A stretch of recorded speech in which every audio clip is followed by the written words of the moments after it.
Fraidie, your book, Open Your Hearts, The Story of the Jewish War Orphans in Canada, has just been published by Vehicle Press. Could you give our listeners a background of the book?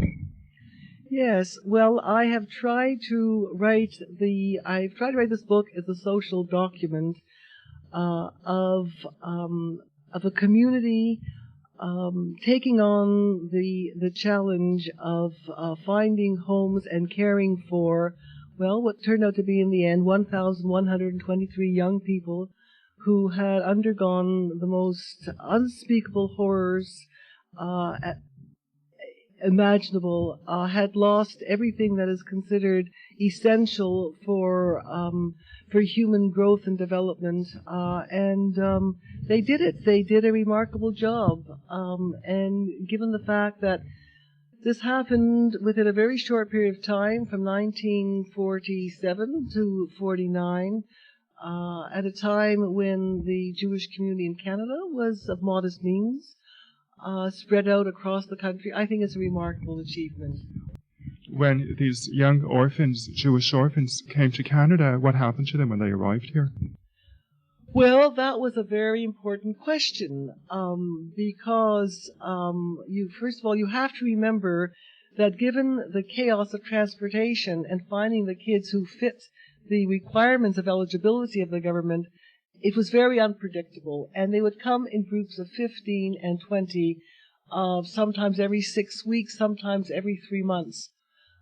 Because of the intensity of the numbers and the need and the care that they needed, it was decided that they needed to go to some kind of reception home where everyone could take a breather and get to know one another, and then help the young kids plan for their future and be able to match people to families and so on. But the government had made very clear one of the conditions under which this permission was granted, that nobody could be institutionalized. These young people eventually fit in more and more into the Jewish community, or did they tend to be more by themselves? Well, the gamut is very wide. Some people depended upon their fellow refugees as their peer group, as their extended family. They feel that they could not have done as well without them. They helped one another. They loaned each other money. They looked out for one another. They understood one another. They had come from a world that they had all been through. Nobody in Canada could fathom what they had been through. So that group identity was very important for some. For some others, they wanted nothing to do with that refugee group. They wanted to become Canadianized in as quick a time as possible. So there was to every example, there is its opposite. When you were doing your research, you met a lot of these people, didn't you? Yes, I would say I've spoken to around 50 of these young people in Vancouver, Winnipeg, Montreal, and Toronto. When you met them, were they supportive of the book? Yes, only, I made it very clear when I'd come to a city that I was doing this in the hopes of writing a book, and the response was very enthusiastic and eager, and many people were very pleased that someone at this time would be interested in knowing their stories.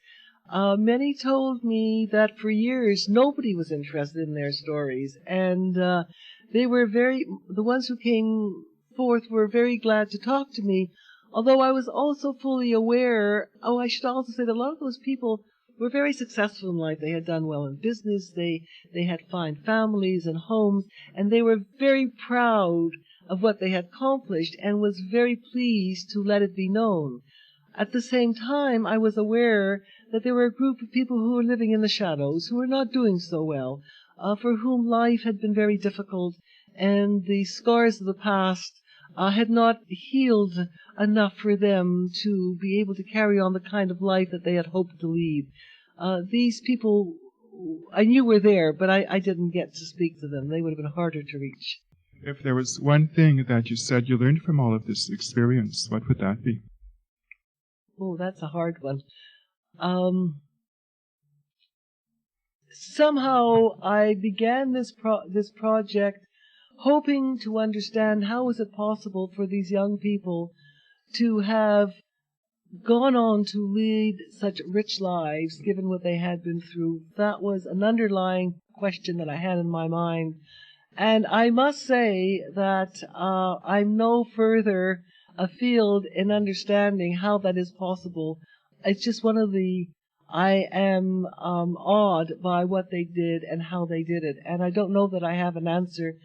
When I asked that question, I was told, when you've lived in hell and seen the worst, life's problems are very pale by comparison.